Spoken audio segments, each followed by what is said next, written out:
How's it going? Dave from Comic Book Investments. So a subscriber asked me if there's a price difference between not signed versus signed in the same grade.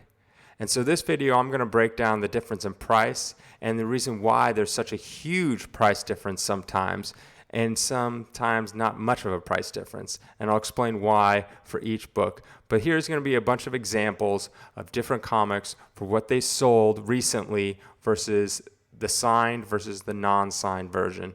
And the way you get a signature verification is you have to get the gold label on CGC, and the way that happens is you have to have a CGC member there to witness it, and usually they post their signings and explain when they're going to be at which signing and at which not signing. So here we are. Let's jump right into it and see the difference in price. All right, first we got up is Amazing Spider-Man #1. Now, this is the old Spider-Man from back in the 60s, 1963. So a Spider-Man 1 in a 3.0 currently, and these are real sales and very recent. So this within the past month, a 3.0 sold for $14,599. A signed copy, same thing, 3.0, signed by Stan Lee, sold for $17,500. That is a 20% difference in between the two. All right, next we got New Mutants 98. This is a 9.8 copy. A non-signed version, on average, this month sells for about $1,883.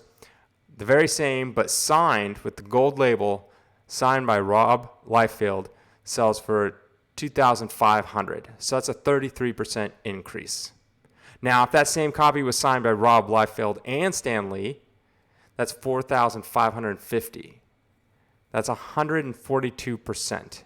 The reason why is certain signatures are worth more than other signatures. Someone like Rob Liefeld signs a lot more often than obviously Stan Lee because he has passed. So his signature is more desired because it's, supply and demand. You can't get it anymore. All right, moving on. We got Detective Comics 880, which is one of my all-time favorite covers. And this is a cover done by Jacques. And in a 9.8, you're looking at roughly around $694. This is current prices. And a signed copy by him is going to be roughly around $900. And that is a 30% increase. Now, why is there almost, a $200, a little over $200 increase? It really depends on who is signing it versus how popular they are and how many signings they do. So his signature on a 9.8 is going to get you about a 30% increase. Next, we got Ultimate Fallout 4, obviously first appearance of Miles Morales. A 9.4 copy, non-signed, sells for roughly around $725. That's like the average price. A signed copy of this sold for $850, and that is a 17% increase. But the one that was signed by these people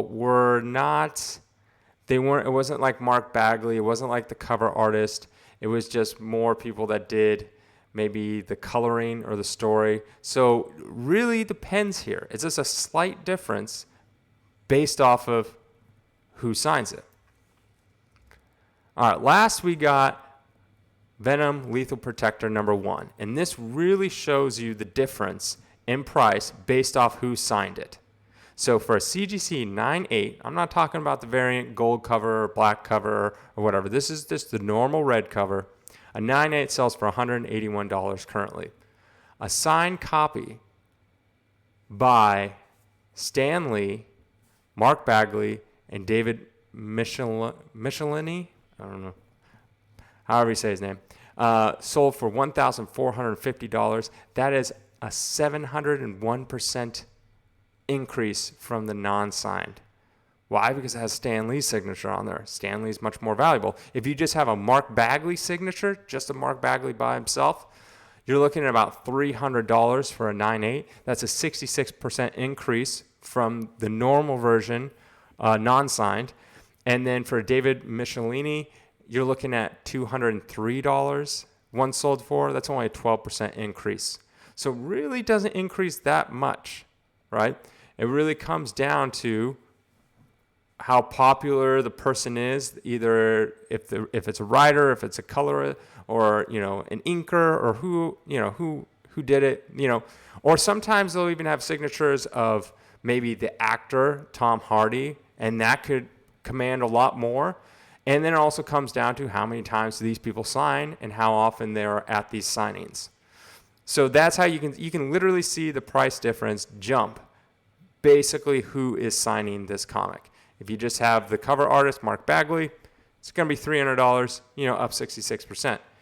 If you have Mark Bagley and Stan Lee and David Michelini, you got, up 700%. So that's kind of the difference in all this.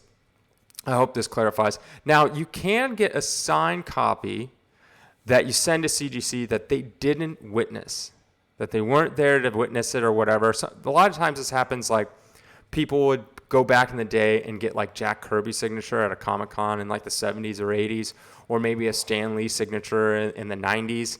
And sometimes Stan Lee would actually write the year that he signed it. So it'd be like Stan Lee 1995 or something like that on it.